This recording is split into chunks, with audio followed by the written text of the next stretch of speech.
Hello, everyone. Welcome to Design Talks on what's next for e-commerce after the COVID crisis. My name is Tom, and I'm CEO of Divante. Divante is an e-commerce technology company. We help industry leaders to build and develop an e-commerce channel. We operate in Europe, Asia, and in the US, working with leading brands. I'm really excited today because my guest, Fabian, is a well-known brand strategist. We work together from time to time. So, Fabian, maybe you tell us a little bit about yourself and your work, what you do. Sure, absolutely. Hey, thanks for having me, Tom. I'm looking forward to this. I think this should be an interesting conversation. As you said, I'm a brand strategist. I'm originally from Austria. That's where my accent comes from, and that's also why I have a nice, relationship with Europe and European clients. I used to run a brand agency in Santa Monica, Los Angeles. For a good 12 years. It was like 15 people or so, and then I realized that clients need something else than agencies. They want to move quickly. They want to have a small team. They don't want to pay the overhead. So I pivoted my pretty successful brand agency into a very small consultancy. That has a very specific process where I get clients set up with the right brand strategy, the right positioning, where we create names for new products, for new companies, where we create the identity around it. And at the same time, when I pivoted, I wrote a book called How to Launch a Brand. And that was kind of the blueprint of my new consultancy. And it was also a really nice way to launch my consultancy. And that's what we do now. So I fly around the world, usually, not anymore, and do a lot of brand workshops with my clients. I think it's worth mentioning that the book is quite popular, right? So it's like a Amazon bestseller. Oh, thank you. Yeah, it is doing pretty well. And I'm actually releasing my third book called Brand Therapy Book in a couple of days. So yeah, I have 3 books written now, and it's kind of addictive. Once you start doing it, you don't stop. It's great. So you started like you're not traveling anymore. So how does the situation change the way you work, or maybe even your business model? Yeah, I mean, look, my business model is not changing much. It's still about getting brands started in a really swift way, but the way that I do it is changing now, right? So just like many other companies, most companies, I had to pivot, and I'm changing my one-day in-person workshop, which has a lot of benefits, right, into 2 half days remote, right? So I meet my clients for like 4 hours in the morning one day, and then 4 hours in the morning the other day. And it's working actually quite well. Just like the whole world starts to realize that things work well online also. But there's still something missing, right? Like I still look forward to the days when I can be in person with people, because you need to get that energy from people. You need to understand how their facial expression, what it really means, and you can only do that when you actually have a group in the room and you can actually really sense them. Yeah, absolutely, and of course it's it's much harder to stay focused for a long time just being online alone. Like it's a huge problem with workshops and things like this, right? Absolutely. That's what it is. It's focus. It's making sure that you can tell what everyone in the room is doing and make sure that you talk to everyone in the room, right? It's difficult when you do that via Zoom meeting. I don't even know why we say Zoom meeting. It's kind of like Kleenex. Zoom became online. I don't know why. They had a great brand moment there, right? In the last couple of weeks.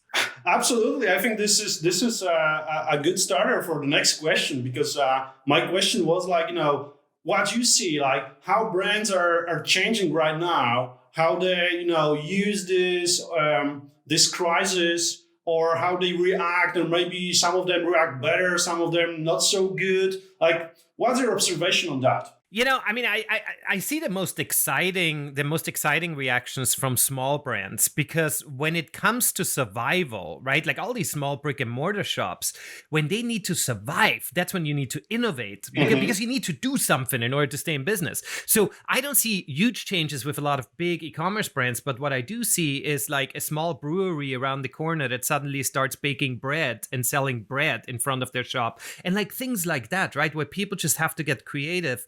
And I think really, really exciting things are coming to those that do that. A lot of these smaller businesses, they figured out what else they can provide people that is actually really necessary to them, and they stick around doing that now. So it becomes part of a new business model, and I think that's really interesting. For all the e-commerce brands, half of them are just trying to stay in business, because it's really hard, because you can't advertise, because it's insensitive. And the other half of them, they're just trying to keep up with demand, because they are so crazy busy. Yeah, absolutely. We see the same. So we have like two cohorts. One cohort is just struggling massively because the shops are closed. And, even if you have like 20% of e-commerce in your mix, suddenly you are losing the 80% and you still have the cost base, right? So it's like massive struggle. But from the other hand, you have clients which are selling things which are, really important right now, and they just skyrocket, right? And they're not ready. The logistics is not ready. Sometimes even, the website is down because there's so many users on it. And they also struggle, right? So like we all struggle somehow with keeping with this situation. Yeah, I mean, look, it's a pandemic. It's the craziest thing we've seen in so long. And look, I mean, businesses struggling is one thing, but obviously there tens of thousands of people that are dying, that are without work, without money. I think for brands, the most important thing right now is really to make sure that they take care of their people first, right? Take care of their employees, and then the next thing is take care of their community. And I think the ones that do that, they are really well positioned, because not every brand can do that, right? It's really hard for Fortune 500s to talk about their community, right? Because it's everyone. So I think the ones that are well positioned, they're gonna make it out of this quite as a stronger brand. Yeah, because my next question was, I was just thinking, who would win this situation, right? Like. Maybe after this whole crisis, we will see some new winners, new strong brands, and any guesses? Like if I ask you about, let's say, one company, who can potentially win this? I don't want to point out what. I can give you a little case here, but it's really, I think, the brands, specifically the e-commerce brands, and quite frankly, that the term e-commerce will be gone, right? There will be no more e-commerce, because everything will be e-commerce, right? So the idea that you're an e-commerce brand, that's over, because you're just a regular brand, because every brand will be online. I really believe that the D2C brands, the direct-to-consumer brands that are well-positioned, that have a brand purpose, that created a community, and that grew slowly, those are the ones that are going to be the big winners, because they can be swift, they can be agile, right? There's a company called Argent. And what Argent does, I talked to the founder, Sally Christensen, on my podcast, Hitting the Mark. What she did is she basically said, look, there's no company, there's no brand that creates high-end, very good-looking, but still affordable clothes for women to wear to work, right? Like so she basically created a new office dress code that empowers women, right? And so where women feel like they're ready for success. And she has no background in fashion, and absolutely none. She has background in tech, and she created this company, but she created it slowly, right? She took investment, but she didn't start with like 5 retail stores. She very slowly grew it, and there's a product that people need. There's a story that people want to hear. There's a connection that they can make with the brand. It's a really, really great positioning, because it's more than just the product. And I think that's so important. And all the D2C companies that are like, okay, for us, it's all about growth. It's about providing something, at a discount, because we're D2C. We provide it directly to the consumer, and we're just going to throw ads out there, and that's all we're going to do. there's no bigger why behind them. There's no purpose. There's no connection. There's no community. Those are going to be the big losers. And I'm going to have a slight grin on my face when I see some of those slowly dissipate, because a lot of them were just growing so quickly and they were so arrogant about how they actually worked with their money. What do you think? Like, no, I think yeah. I think that's quite reasonable.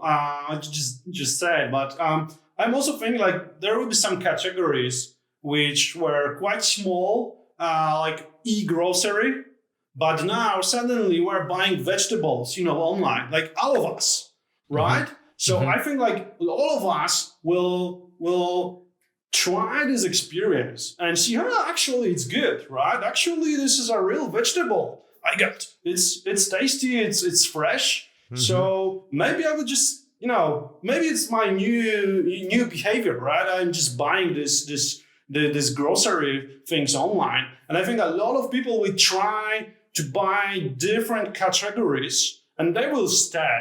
So I saw, mm-hmm. Some numbers from McKinsey saying that, the e-commerce will double in the coming months. Which is just, crazy if you think about it. Because, it took us, 12 years, something like this, to be like at 20%, right? And now we'll double to 40%. As you say, there will be no e-commerce anymore. But doubling is super interesting, right? This is topic we discussed previously. And we just start thinking, okay, but, doubling means like the e-commerce guys, they will need a lot of advertising, online advertising, right? So what will happen? Do we have enough traffic online? Probably yes, but probably the prices will go up. So it's a lot of interesting things that will happen, and I think like there will be like category winners. So for every category, there's a place to be number one, number two, right? And again, probably this is a good mixture of your work and my work to help those companies, win the position, right? Because we're starting very low level, right? No, absolutely. And to add to something that you just said, I mean, there were so many great things you said, but you talked about the how e-commerce is changing. I just read actually last night, a client of mine, Co-op Financial Services, they put out a report, and I reviewed the report, and what they said is that in the first 2 weeks of April, right, April 1 to April 15, e-commerce sales surged by 20%. I mean, just in the first 2 weeks of April, 20%. Crazy. So, to me, it's not even that shocking, right? Because everything is e-commerce. But I really believe what you said about, people starting to buy all these different kind of, from all these different kind of verticals suddenly online, where they used to not do that. That is such a huge opportunity for brands, right? The idea that, suddenly all of these small local and regional chains that people love because they have a relationship to them, they're suddenly competing with the Walmarts and the Targets, of this world, and that's a huge threat to the Fortune 500s. Yeah. That don't have that relationship, and the big question is, how will they start creating this relationship? Just think about it. Just think about it. Like how much space will be created for these D2C brands, because I totally believe that people will look for companies with the purpose, right? As you say, like more sustainable, right? Maybe not so pumped, maybe not so fast growing. I think we're not looking for the next Uber. We're looking for something which is meaningful. And then, we're looking for something which is meaningful and is able to sell vegetables online. And there's no such a brand yet, right? Yeah. I mean, look, here in the US, we have a lot of these home delivery services that have, like fresh vegetable boxes and things like that. One that I really like and that I think is going to explode positively, that's going to do really, really well, is a company that actually sells the fruits and vegetables that all the grocery stores can't have because they're misformed, right? Like they're slightly, there's something wrong with them, right? But it's those kind of brands that of course will will succeed, because everyone, right, during a crisis like this, everyone goes back to the basics, and everyone likes to talk to honest brands, and everyone likes to feel like the brands that they surround themselves with are actually brands with a meaning that actually give back to society in one way or the other. And may that be through the product, like with them, right? Or may that be through a story that they're telling, and through a cause that they're behind, or a shared belief that they have with you, right? I think it's going to be a lot about shared values too. There was also one thing you just mentioned, and it's resonated with me, like being local, because what this crisis is saying on many levels is globalization is not only good. There is some risk attached. And countries react differently, people react differently, and we are somehow united because there's like a common enemy, but we're also somehow separated because everyone is, fighting on with different scenario, using different tools. So I think we will see more and more local brands, and I think we'll be also much safer to be local brand, because if you are not before that, being a local D2C, local marketplace was a huge risk, right? Someone big just coming after you, stealing your market. It was like, it was huge risk. Now I see with this more local thinking that those brands will have much more space to grow. And this is also interesting because probably we will see much more brands, D2C brands and marketplaces performing really strong on local markets, smaller markets. I totally agree, and look, I think it's one of the most important pages of the brand strategy playbook and the positioning playbook. The idea that you go for a small niche, you go for a small audience, right? May it be small by region, or may it be small by positioning. Like as far as like who is that person that actually cares about my product. But I think we will see more and more of that niche marketing, right? I think a lot of bigger e-commerce brands will be very well suited if they would start a lot of little offshoot brands that have smaller target audiences that can really connect with them easily. Because that's what we need now, right? So as humans, that would be your advice. That would be your advice, because I was thinking about it. We started talking about it, and it looked like it's good to be small. That's cool unless you're big already. Right. Exactly. And that's yeah, that is my advice. I think that because it is very different. I mean, obviously every big brand right now needs to slightly pivot, needs to really think about how what are their values, how do they share it with the customers. What the thing is, I mean, and I think it's kind of wonderful what we saw right now. We saw that these really, really big brands, everything that they said was very forced. We all in this together, and we're here for you. And the small brands that have something at the core of their brand, right? Mm-hmm. A real mission or a real value that they share with their clients, with their customers. They can go on and on about that, right? Because they have a story and they can keep sharing it. And I think that's why for the larger companies, I think creating these offshoots is very simple, because it's very low risk, right? These brands can fail, it doesn't matter, right? They can keep building basically MVPs like Silicon Valley does, right? Yeah. Like quick D2C brands, see if they resonate. Start very small with a small region or a small market. That's a really interesting idea. Yeah, that's true. What about if you like? I think the other scenario is you're a FMCG company, right? Without too much presence online, and now you think like, okay, maybe this D2C thing there's something for me in it, like. What would you say? Like if someone, I know you work with this kind of companies, like really large companies, and what should they think about? Like, what's the first step you should consider if you're, in their shoes? So if you're, if you're a large company that is not D2C yet, or if you're a small company going D2C. I'm thinking about big company, which is very classic model, just selling to Walmart, and suddenly they realize, okay, there's D2C, that there is something in it. We should try it. Okay. What would you advise? Yeah. Well, it's always a difficult game, right? Because on the one hand, you don't want to mess with your B2B channel, right? So if you sell directly to a Walmart, and suddenly you go out there with your own brand, it's politically you have to be very careful, about doing that so that you don't compete, right? But on the other hand, this would be a perfect example of these offshoots, right? Where they could, instead of taking their entire product line and their entire brand online, they can just take a small segment and cater to specific people and put that on D2C. It's going to be so much easier to target people, right? And it's also going to be less of a competition with their own product in a Walmart, right? So Walmart wouldn't look at them and say, hey, what are you doing? I thought that we're doing resale here.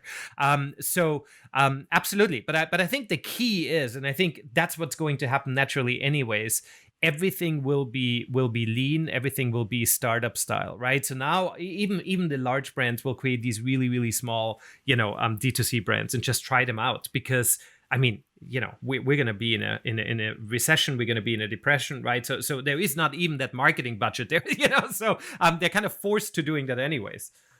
That could be true. I'm also thinking maybe because we hear it more and more from States, but also from Europe, that healthcare, health services, those things will grow, right? Like we'll think more and more about staying healthy, just caring about ourselves and our families. So I think probably we will see more and more D2C brands in this space too.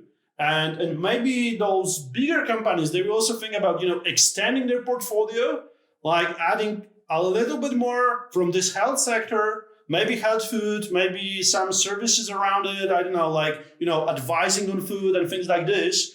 And probably using this D2C / startup-ish techniques to try out those ideas. This could work, right? Absolutely, and I think that's been a category that's been seeing tremendous growth even before the pandemic, right? The whole idea of mindfulness apps, and how do you create a work-life balance, et cetera, et cetera. I even advised an incubator in Amsterdam that is solely focused on only those type of companies, and I think it's really important. And now they are going to have a lot of wind in their sail because there is going to be so much more demand, for better or worse, right? I think a lot of people again are struggling mentally right now, and I think there's a huge demand to go online and to actually get quality advice or to get quality products in the mail, and that's that's all D2C. Yeah, that's for sure. I think also what we should think about, when we are working with our clients, is that maybe we will see new seasonality, right? And it will be not like, winter, summer, but it will be like COVID is here, COVID is not here, COVID is here again. So we are closing, opening, the whole economy. And in this scenario, I think we all need to think about new business models, right? So digitizing our offer, building, subscriptions, like thinking how to decrease the seasonality, how to flatter this wave, because this could kill even, very good businesses could struggle with that. And diversification, right? Diversification. The idea that every company needs to have a diverse offering, right, to different people, so that they can get past the pandemic again, right? Yeah. I think that's super important. Angela Merkel said yesterday, and I think this was really remarkable. She said that nobody wants to hear this, but the truth is that we're not living in the final phase of this pandemic, but at the beginning. And she said that yesterday, right? And so I think that and now we're end of April, recording this. So I think the idea that this will keep coming back in different ways, this is really long-term thinking now for e-commerce brands. Like how do we, if this is the new norm, and if we don't know when it's going to go up and when it's going to go down, how do we weather our brand for that storm, now that we got a little bit of a taste of it? Yeah, that's true. And I think this is also bringing another topic, because when I think about, physical retail, I'm thinking about malls, right? And now Yeah. malls are closed, and it's really a harsh time for them, but they will reopen at some point, right? And I'm really curious about what you think. Like, what will happen after they reopen? So I think malls are this really fascinating topic, right? Because malls, like they all exploded and went downhill. And just in the last year or a year and a half, we started seeing this uptick again. And we started seeing a lot of the D2C brands moving in with pop-up stores because they realized that people want to have an experience with an otherwise online brand.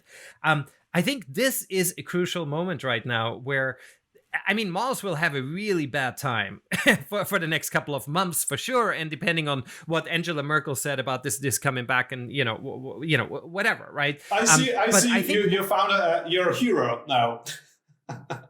Well, look, it's very easy to look at Germany, to be a hero when you live in the United States right now. So, not to get political, but no, I think that what she said, and I think that's really interesting. That idea that the mall, for instance, now, right?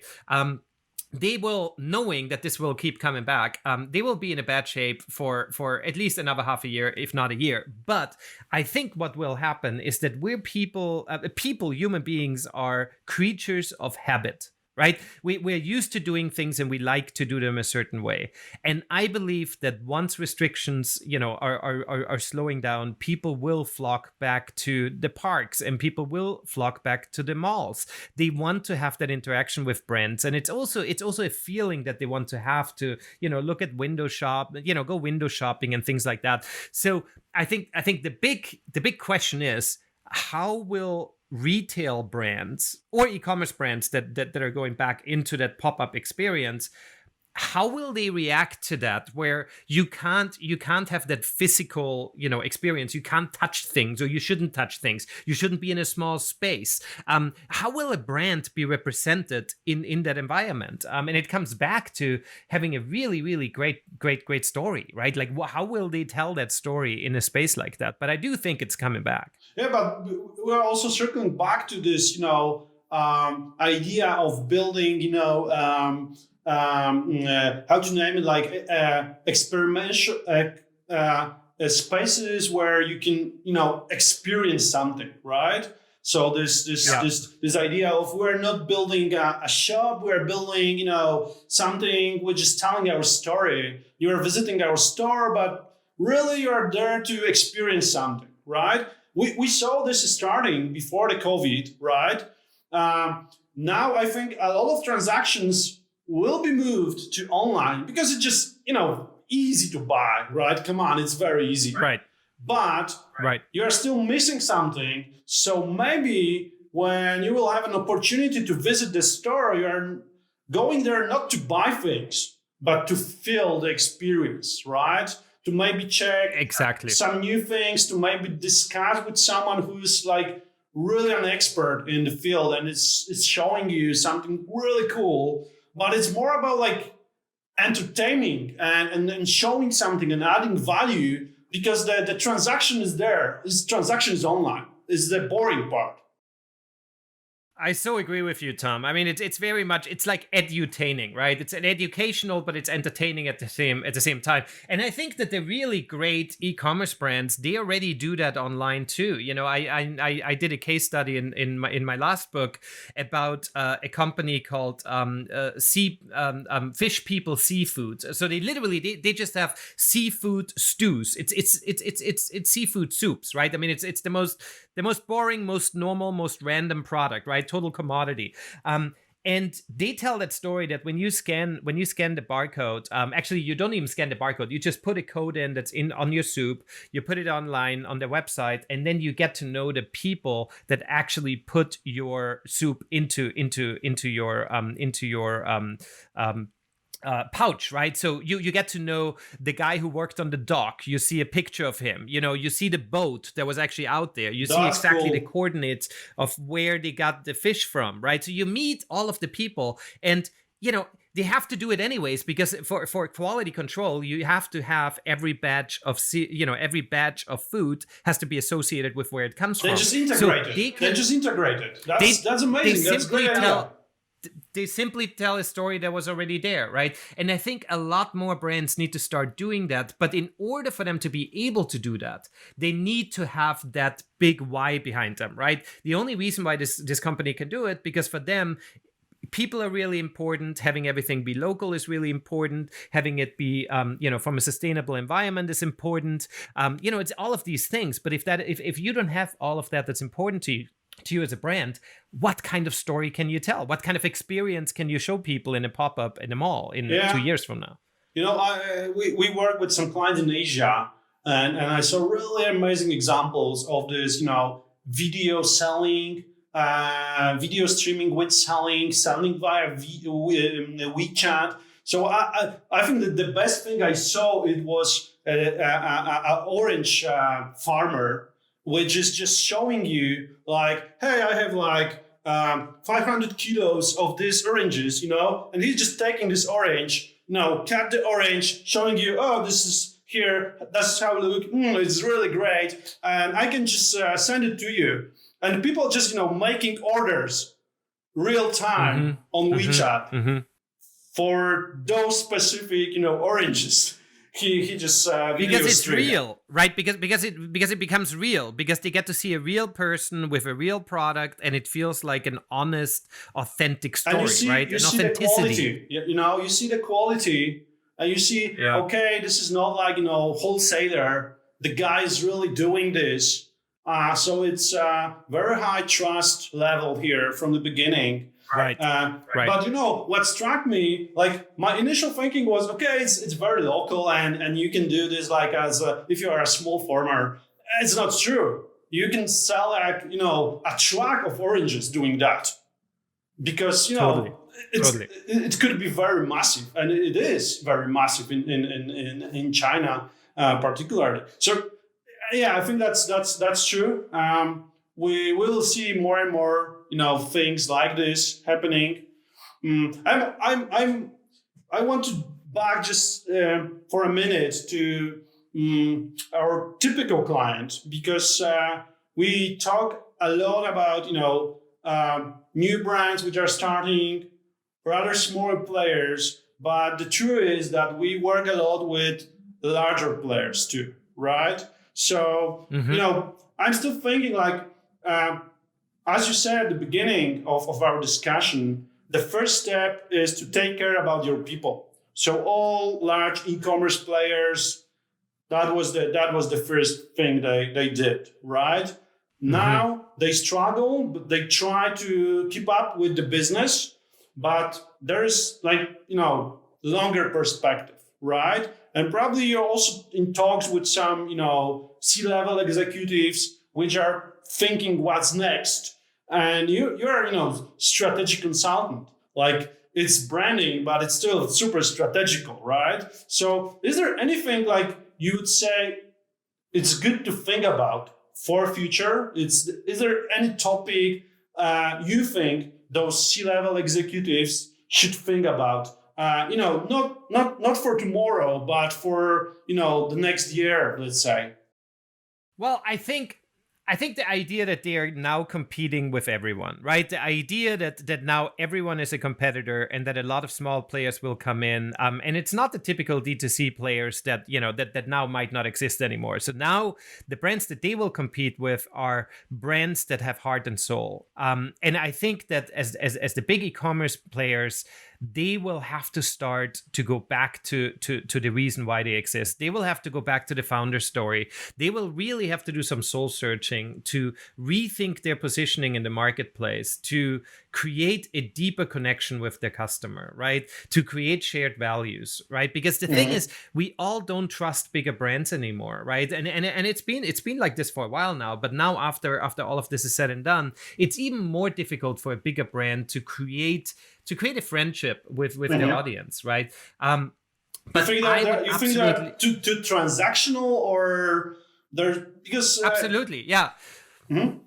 There's no face to them, right? There's no reason why I would want to buy from them besides that it's available, it's fast, and it's cheap, right? And I think that after us humans go through such a shocking experience like the last couple of months, we will all be more empathetic, right? And we will all care more about who we support and where we put our money, especially because a lot of people will they will have restricted access to cash. So they will think, on the one hand, they will is, to be solely price focused, then that's great, right? But for all the other brands, which is the majority, the fashion brands, etc., right? All the ones that have, premium products, or products that are not necessities, but want to have products. For all of, they really need to start looking inwards, and they need to start thinking about, how do I tell my story and how do I voice my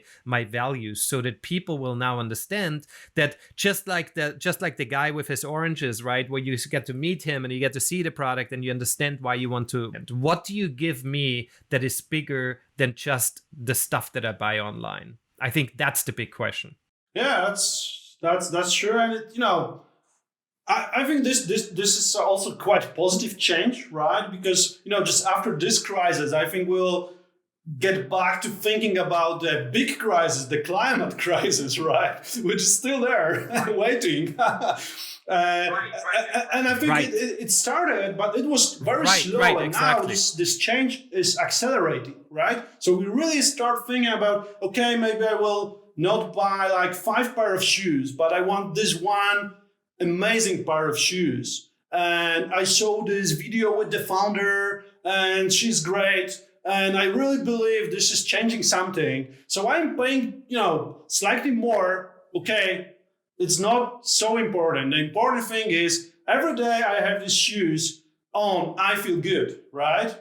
This is something. Yeah, and that's and look, Tom, this is why I like talking with you so much, because this is exactly my belief, right? I think now people spend so much time at home and they start seeing all the extra stuff that they have, that's what it will take. And I agree, we will see better, more caring, more amicable, and also more admired brands in the future. The ones that make it are really those brands that you actually want to see in your social media feed, right? Because they are like friends. You look at them and you're like, oh, this is something interesting that they tell me. Oh, and I really, there's a deeper connection. You said this really well. Yeah. Yeah, absolutely.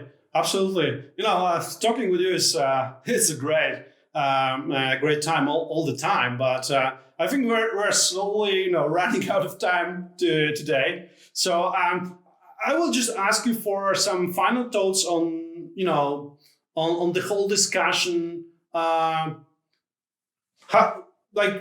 Just thinking about a few words of summary.